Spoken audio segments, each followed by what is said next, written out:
Poor little Lily. Here's your dad, late at night. He's fell asleep after 5 o'clock, I think it was. I've had a good sleep now. Feel a bit rested, recovered, but I still need to go back to bed as I'm up early in the morning, and then I'll be up early to go back out. So I thought, instead of wasting time, I'd read some more of this to you. Even though you're not at home, you'll be able to listen to it tomorrow night perhaps. We'll see. So, Asu's mistake. This is Bible stories every child should know. Rumble, rumble. After Isaac and Rebecca were married, God gave them twin sons. The babies' names were Asu and Jacob. Asu was born first and Jacob was born a few minutes later, so Asu was the older one. In those days, the oldest son in every family had what was called a birthright. This means when his father died, he would get more money and other things than his brothers and sisters. In fact, he would get 2 times as much as the other children. In Isaac's family,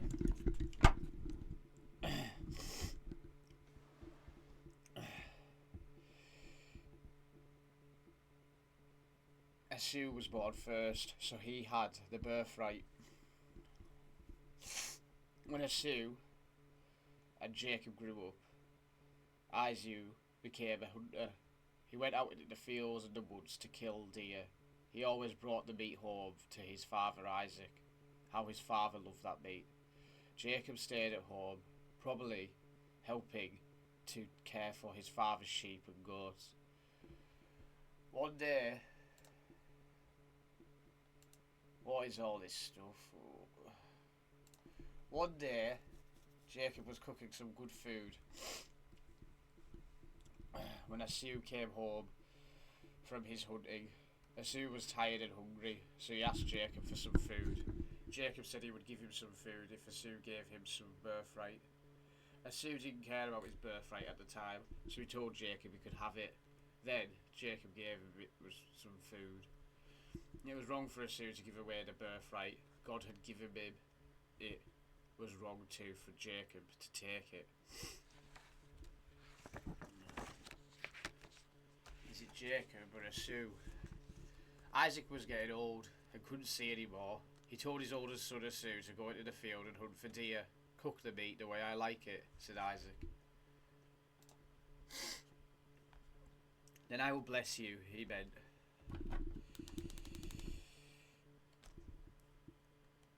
That he would ask God to be kind to Asu, to give him many good things. Rebecca didn't want her husband Isaac to give up the special blessing to Asu, even though he was their oldest son. She wanted Jacob to have the blessing. When Asu had gone to hunt for the deer, Rebecca told Jacob to kill 2 goats. She cooked the meat so it tasted like deer meat. Then she gave some of Asu's clothes to Jacob, and she put goat skins on the back of his arms and neck so Jacob would feel hairy like his brother. She told him to take the food to his father and say that it was Asu, because Isaac couldn't see. He asked if it really was Asu. Jacob said, "Yes, I am Asu, and I have brought the deer meat." His father put his hand on Jacob, felt the hairy goat skins, and Isaac smiled. The clothes Jacob was wearing, and he believed it must be Asu. Of course it was Jacob and not Asu at all. Isaac ate the food and blessed Jacob. Isaac prayed for Jacob, and he thought he was praying for Asu. He prayed that God would help his son grow good crops in his field, and prayed for his son to be in charge of the family.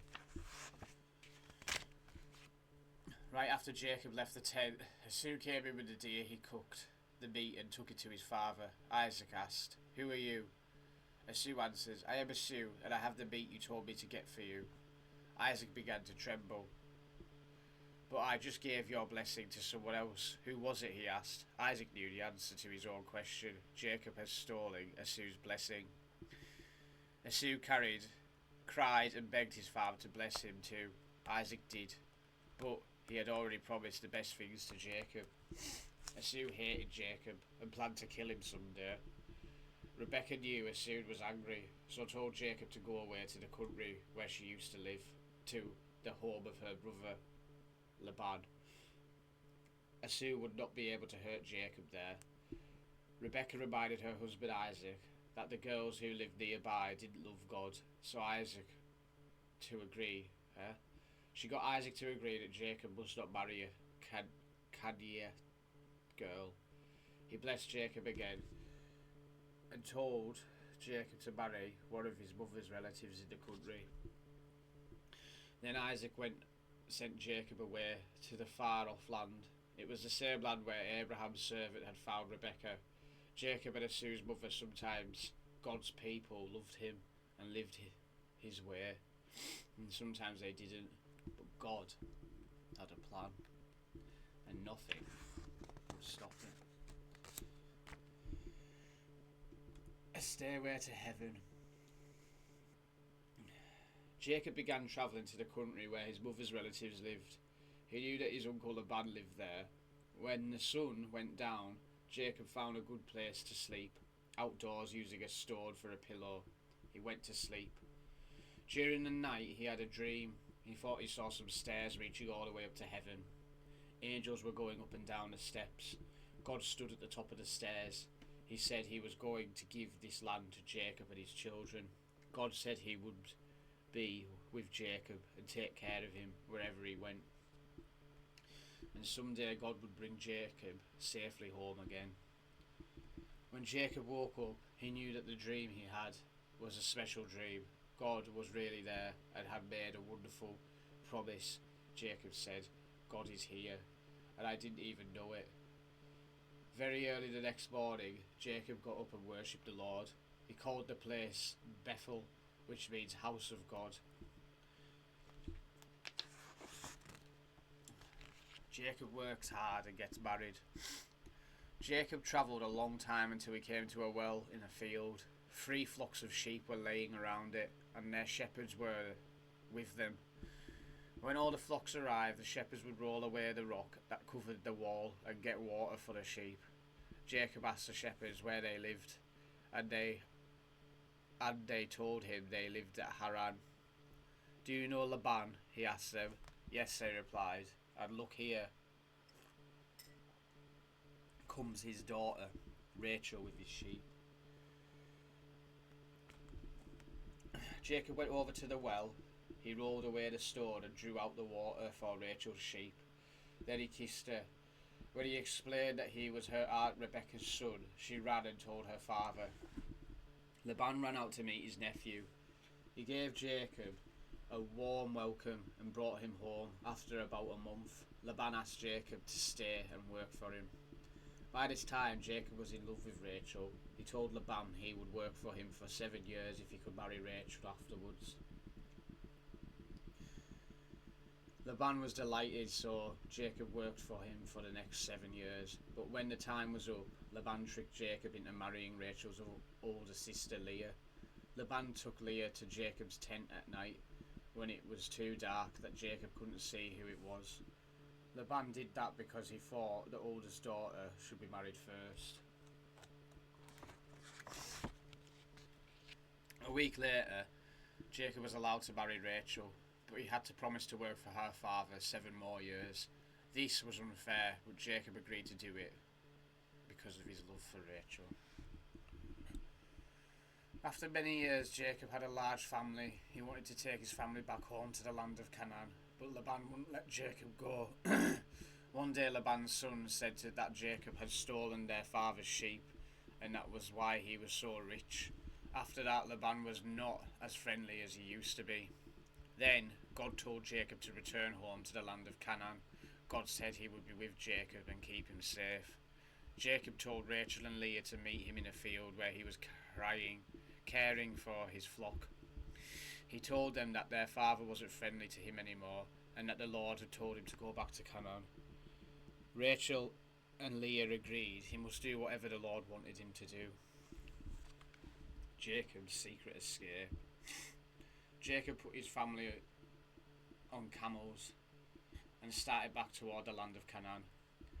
Laban was away from home when Jacob left.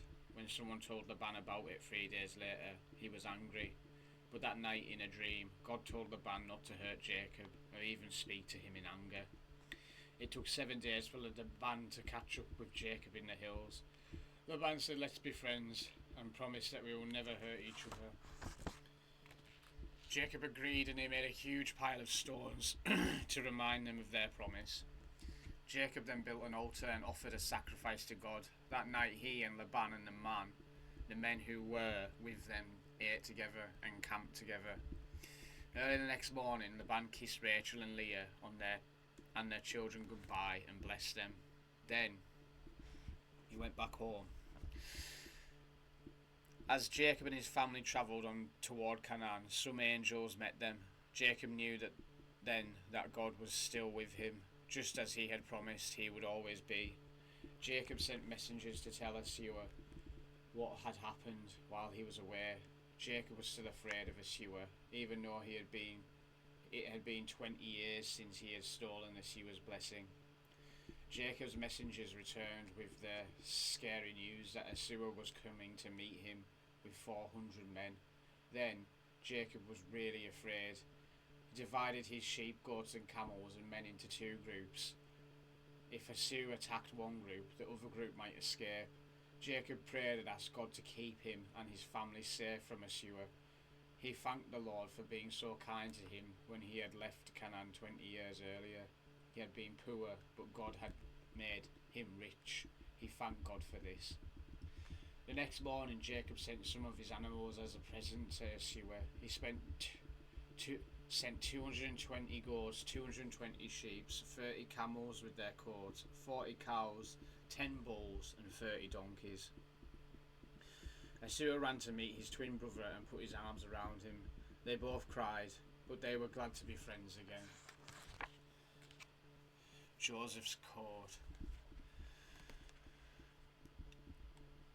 Jacob brought his family back to his home in Canaan. On the way, Rachel had a baby, a son Jacob named Benjamin. But Rachel died soon after.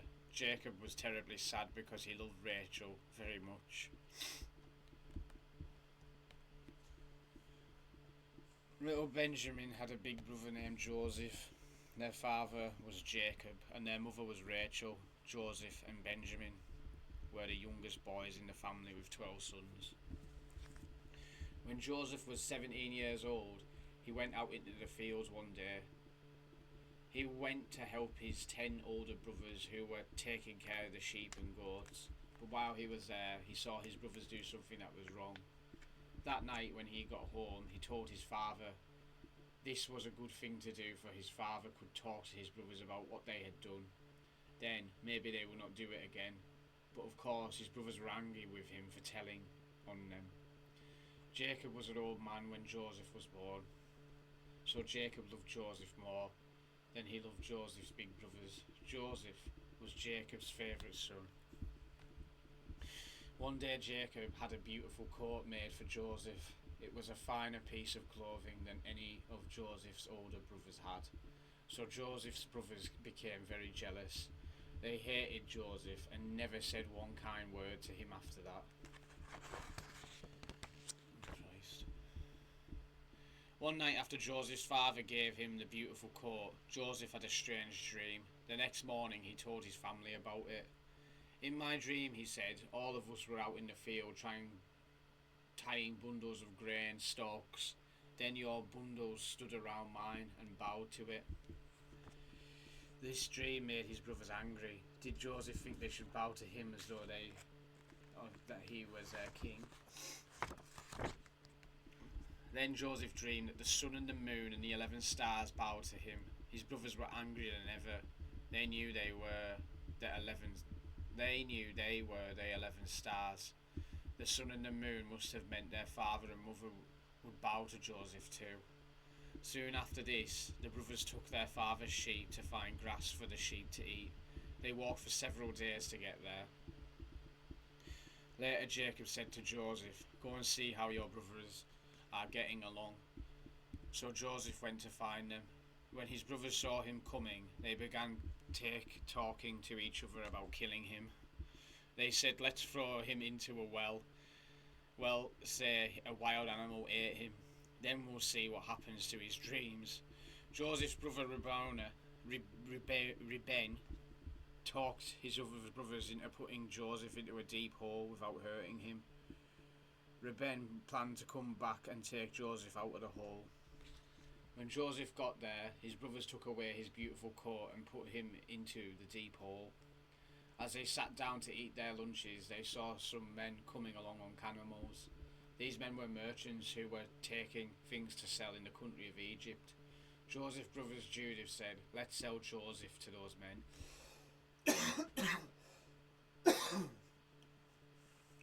Pardon. The other brothers agreed, all except Reuben, who wasn't there at the time.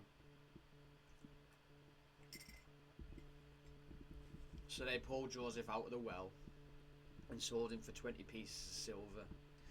The merchants put him on a camel and took him far away to the land of Egypt. When Reuben came back to the well to save Joseph, he explained, Joseph is gone, what shall I do now? The brothers killed a goat and dipped Joseph's coat in the blood. They took the coat to their father and told him they had found it on the ground.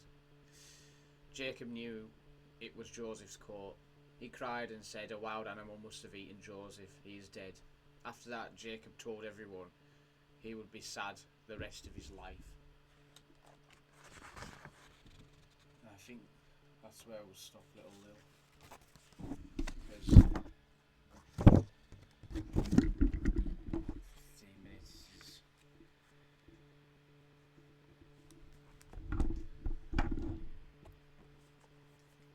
what it is. Oh, I miss you today, obviously, and I've been busy again. I've got to keep busy. I've had some rest and yeah, I'm doing well, doing fine. I would say, I would think. I hope you're doing just as well. I hope you're cared for and looked after and happy. Dad misses you an awful lot. We'd love to see you. And